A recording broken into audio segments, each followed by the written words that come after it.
Chandar dining table पर बैठा हुआ खाना खा रहा था। वाह सीमा, तुम कितना स्वादिष्ट खाना बनाती हो।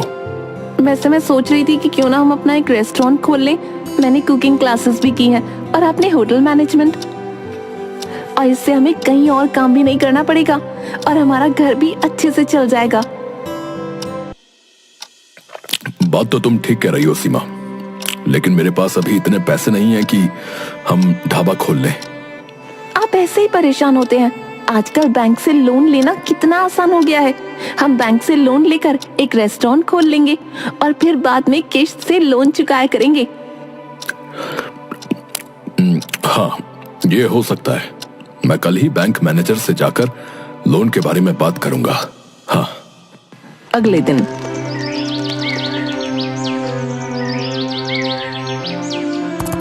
नमस्ते मैनेजर साहब, मुझे एक ढाबा खोलने के लिए बैंक से लोन लेना था। जी जी बिल्कुल, लेकिन उसके लिए आपको कुछ फॉर्मेलिटी करनी पड़ेंगी। आप ये फॉर्म भर दीजिए। और फिर कुछ ही दिनों में चंदर को लोन भी मिल जाता है। चंदर और उसकी पत्नी सीमा दोनों अपना एक छोटा सा ढाबा खोल लेते हैं। दो लड़के बैठे हुए बात कर रहे थे। अरे भाई, आज तो ना बहुत भूख लग रही है यार, और कुछ बाहर का खाने का मन भी हो रहा है। एक काम करते हैं ना, हमारे गांव में जो नया ढाबा खुला है उसमें चलते हैं। सुना है वहां कम दाम में बहुत स्वादिष्ट खाना मिलता है। हाँ तो चल फिर, वैसे भी नई नई जगह पर जाना तो हमारा शौक है, और फिर ब्लॉग भी बना लेंगे वहां पर जाकर। और दोनों लड़के चंदर के रेस्टोरेंट में पहुंच जाते हैं। क्या मंगवाऊं तुम्हारे लिए? अंकल, आज तो मंचूरियन खाने का बहुत मन कर रहा है। हाँ, और मेरे लिए एक प्लेट चाउमीन। चंदर जल्दी से जाकर ऑर्डर अपनी पत्नी को दे देता है और थोड़ी देर में खाना उनकी टेबल पर लाकर रख देता है। वाह अंकल, कितनी अच्छी खुशबू आ रही है। इससे तो भूख और भी बढ़ गई। और फिर अपने फोन को निकालकर फोटो खींच लेता है।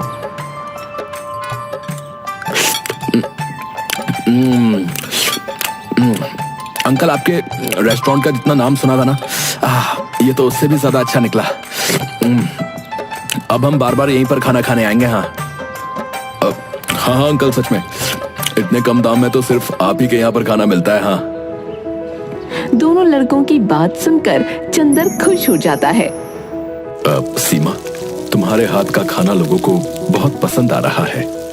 चलो अच्छा है, हमारा रेस्टोरेंट जल्दी जल्दी चलने लगे, फिर हमें बैंक की किस्त भी तो भरनी है। हाँ, सो तो है। रात को घर जाकर चंदर दौड़ा हुआ घर में आता है। सीमा, सीमा, ये देखो, वो जो लड़के आज रेस्टोरेंट में आए थे ना, जिन्होंने चाउमीन और मंचूरियन मांगा था, देखो उन्होंने हमारे रेस्टोरेंट का ब्लॉग बनाया भाई, और उस पर बहुत अच्छे अच्छे कमेंट भी आए हैं। देखो देखो। वाह, ये तो बहुत अच्छी बात है। इससे तो हमारे रेस्टोरेंट की पब्लिसिटी भी अच्छी हो जाएगी। और ये देखो, उन्होंने हमारे रेस्टोरेंट को 5 स्टार रेटिंग भी दी है। कुछ दिन बाद, चंदर, हमें बैंक की इस महीने की किस्त देनी थी ना, तुम कल ही जाकर किस्त दे आना। चंदर कुछ कहता उसके पहले ही उसका फोन बजता है। हेलो पिताजी, मैं बबलू बोल रहा हूँ। अरे हाँ हाँ बबलू, बोल, क्या हाल चाल है और कैसी चल रही है तुम्हारी पढ़ाई? पिताजी, पढ़ाई तो अच्छी चल रही है, लेकिन मेरे कॉलेज की फीस की ना इंस्टॉलमेंट भरनी थी। 2 दिन के अंदर मेरे कॉलेज की फीस भरनी थी और बहुत जरूरी है। अगर फीस नहीं भरी तो मेरा पूरा साल बर्बाद हो जाएगा। चंदर कुछ सोचकर हिचकिचाता है। तभी सीमा उसके हाथ पर हाथ रखती है और आंखों से हाँ का इशारा करती है। अब पैसे पहुंचवा दूंगा बेटा मैं। सीमा, अब हम क्या करेंगे? बबलू की फीस जमा करना बहुत जरूरी है, पर बैंक की किश्त भरना भी तो जरूरी है। आप परेशान मत होइए, बैंक मैनेजर से बात कर लेना, वो बहुत भले आदमी हैं, वो जरूर आपकी स्थिति को समझेंगे। ठीक है, मैं आज शाम को रेस्टोरेंट से जाकर शशिकांत भाई साहब से बात करूंगा। फिर सीमा और चंदर दोनों रेस्टोरेंट चले जाते हैं। आज रेस्टोरेंट के सामने एक गाड़ी आकर रुकती है। उसमें से कोई और नहीं बल्कि शशिकांत अपने बीवी बच्चों के साथ उतरता है। अरे मैनेजर साहब, मैं आज आपके ही पास आने वाला था। अरे चंदर, बातें छोड़ो, अभी बहुत जोर से भूख लग रही है, कुछ खाने के लिए बढ़िया सा ले आओ। थोड़ी ही देर में चंदर उन्हें जो भी चाहिए वो सर्व कर देता है। शशिकांत की पत्नी पारो, अरे वाह भाई साहब, आपके यहाँ का मटर पनीर तो सच में बहुत स्वादिष्ट है। आज पता चला कि लोग इतनी तारीफ क्यों करते हैं आपके रेस्टोरेंट की। पापा, मुझे आइसक्रीम भी खानी है। हाँ हाँ बेटा, मैं अभी तुम्हारे लिए आइसक्रीम लेकर आता हूँ। अच्छा हाँ भाई, अब बताओ कि क्या बात करनी थी तुम्हें मुझसे। वो मैनेजर साहब, इस बार मैं किश्त नहीं दे पाऊंगा। वो क्या है ना, मैंने पैसे तो जमा कर दिए थे, लेकिन मेरे बेटे बबलू की कॉलेज की फीस जमा करना बहुत जरूरी था, नहीं तो उसका पूरा साल बर्बाद हो जाता। इसलिए वो पैसे मैंने उसे दे दिए। अरे कोई बात नहीं भाई, वैसे भी तुम कहां भागे जा रहे हो, और किश्त की जगह तुम हर रोज मुझे अपने रेस्टोरेंट का खाना खिला देना भाई, ठीक है? फिर चंदर और सीमा दोनों हाथ जोड़कर शशिकांत और उसके परिवार को विदा कर देते हैं। आप हर किसी से किस्त समय पर लेते हैं, लेकिन चंदर से क्यों नहीं?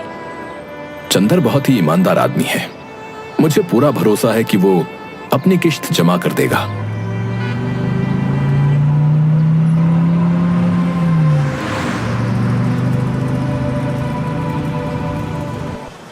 ये रेस्टोरेंट तो चंदर के रेस्टोरेंट से बहुत बड़ा और ज्यादा सुविधाजनक दिख रहा है, लेकिन यहाँ कम भीड़ है और वहाँ ज्यादा, ऐसा क्यों? क्योंकि यहाँ का जो ओनर है वो बहुत ही बदतमीज और लालची किस्म का आदमी है। और वैसे भी होटल बड़ा बनाने से कुछ नहीं होता, उसमें खाना भी स्वादिष्ट होना चाहिए, और चंदर के रेस्टोरेंट में ये सारी बातें हैं।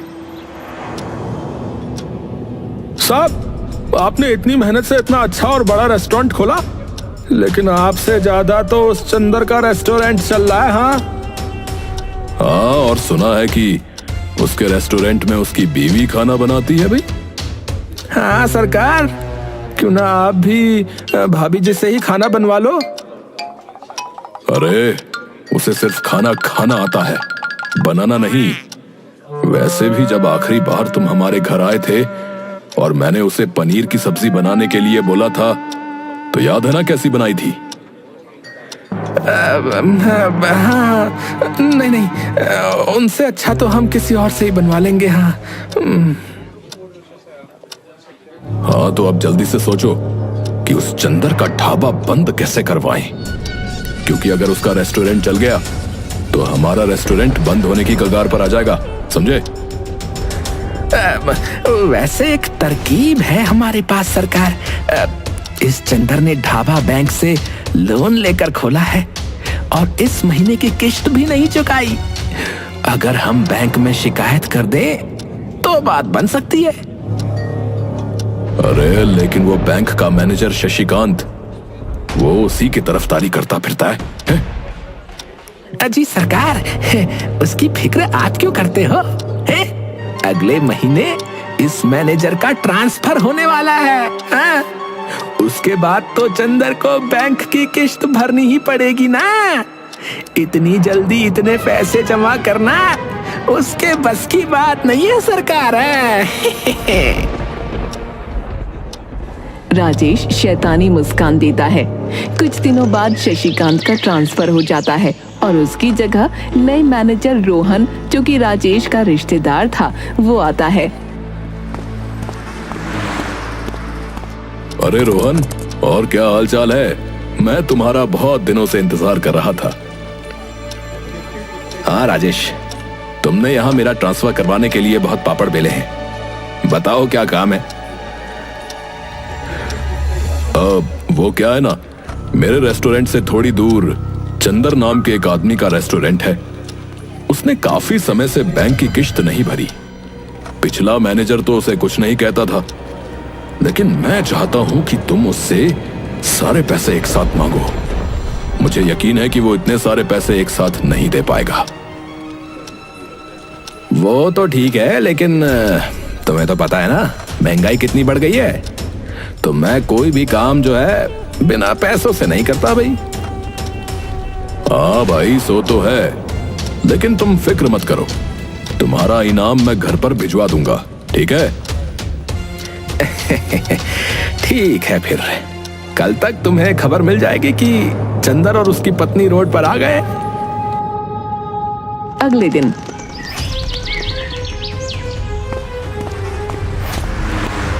सुनिए, क्या आप ही चंदर हो? जी साहब। देखिए, मैंने आपकी फाइल अच्छे से देखी तो मुझे पता चला कि आपने काफी टाइम से बैंक का इंस्टॉलमेंट नहीं दिया है। अगर कल तक तुमने इंस्टॉलमेंट के सारे पैसे एक साथ जमा नहीं किए ना, तो तुम्हारे रेस्टोरेंट को हम जब्त कर लेंगे भाई। लेकिन साहब, मैं एक साथ इतने सारे पैसे कहां से लाऊंगा? थोड़ा सा वक्त दे दीजिए। रोहन बिना कुछ कहे सुने वहां से निकल जाता है। ये तो बड़ी मुसीबत की बात हो गई। एक ही दिन में इतने सारे पैसों का इंतजाम कैसे करेंगे? अगले दिन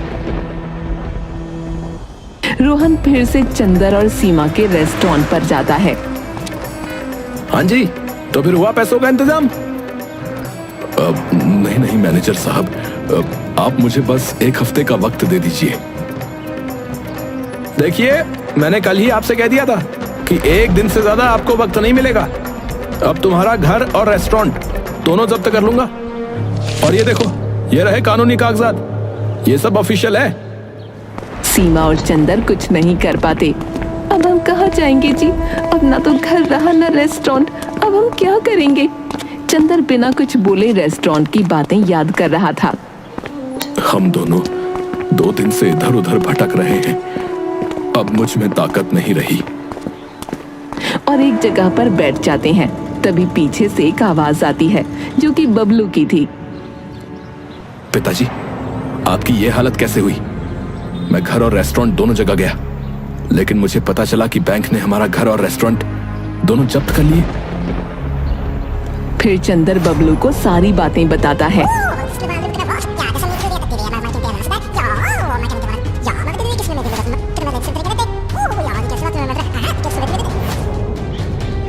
और अब हमारे पास कुछ भी नहीं है बेटा। हाँ बेटा, पर तुम यहाँ क्यों आए? तुम्हें भी हमारे साथ ऐसे ही भटकना पड़ेगा। नहीं माँ, ऐसा कुछ नहीं होगा, हम कुछ ना कुछ तो कर ही लेंगे। तभी चंदर को चक्कर आ जाते हैं और वो नीचे गिर जाता है। पिताजी क्या हुआ आपको? अरे, लगता है कमजोरी से चक्कर आ गए। बेटा तुम जल्दी कहीं से पानी ले आओ।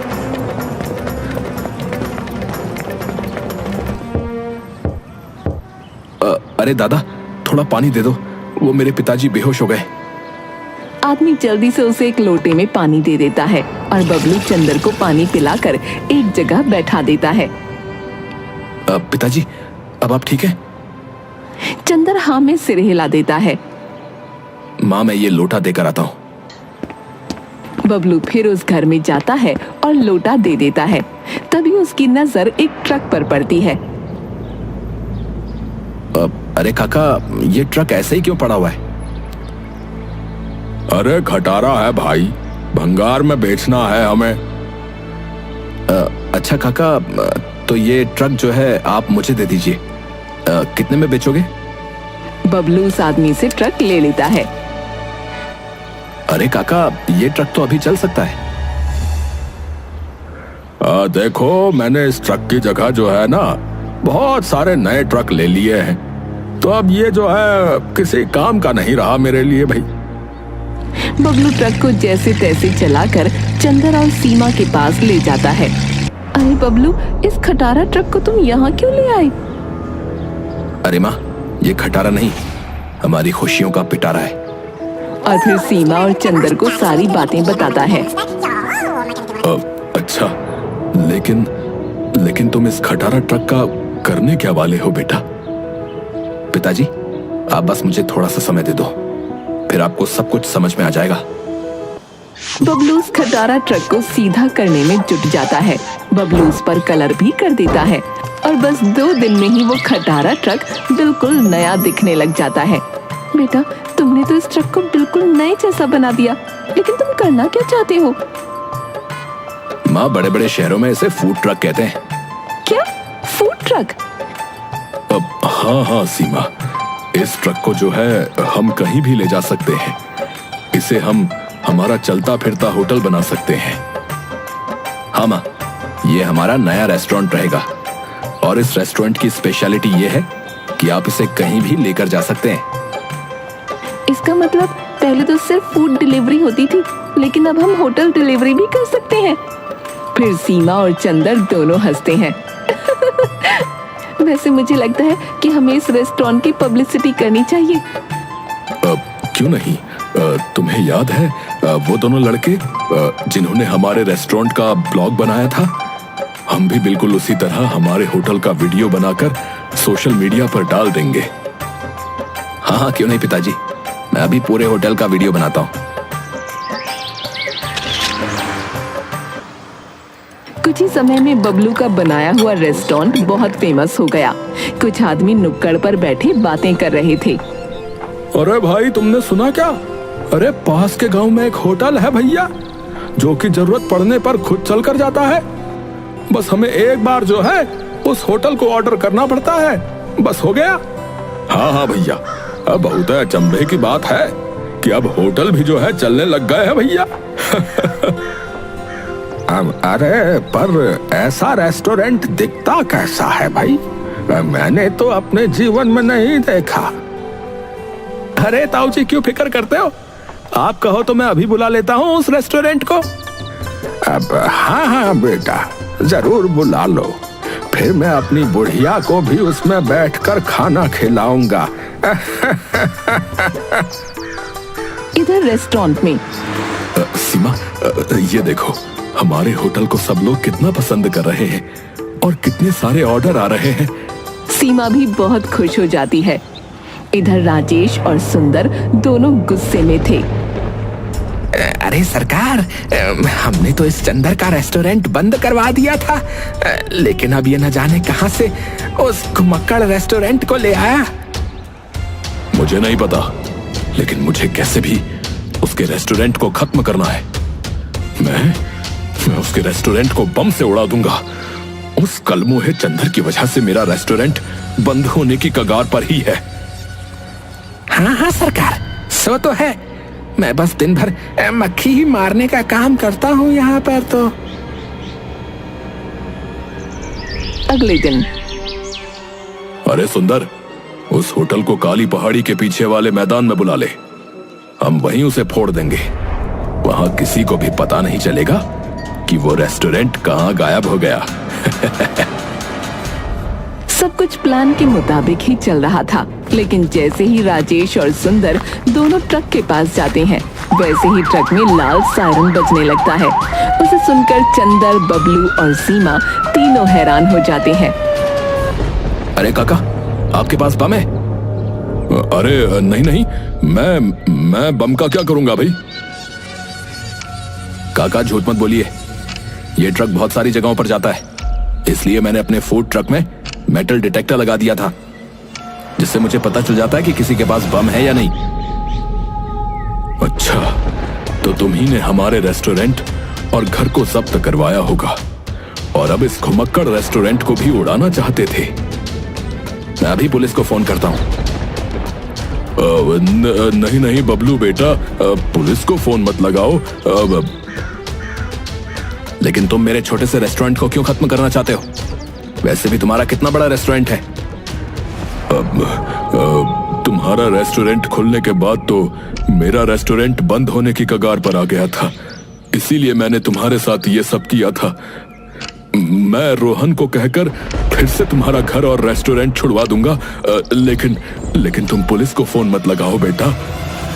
अरे चाचा, वो तो मैं भी करवा सकता हूँ। बबलू पुलिस को फोन लगाकर सारी बातें बता देता है। थोड़ी देर में पुलिस वहां जाकर राजेश और सुंदर को पकड़कर जेल में बंद कर देती है और बबलू अपना पुराना रेस्टोरेंट और घर दोनों छुड़वा लेता है। वाह बेटा, मुझे तुम पर गर्व है। तुमने सच में हमारा नाम रोशन कर दिया। आज तुम्हारी वजह से हमें हमारा पुराना घर और रेस्टोरेंट दोनों मिल गए और ये घुमक्कड़ रेस्टोरेंट भी। माँ, पिताजी, वैसे मुझे फिर से जाना होगा। मैं थोड़े ही दिन की छुट्टियों में आया था। बबलू वहां से चला जाता है। चंदर और सीमा कुछ नौकरों को भी रख लेते हैं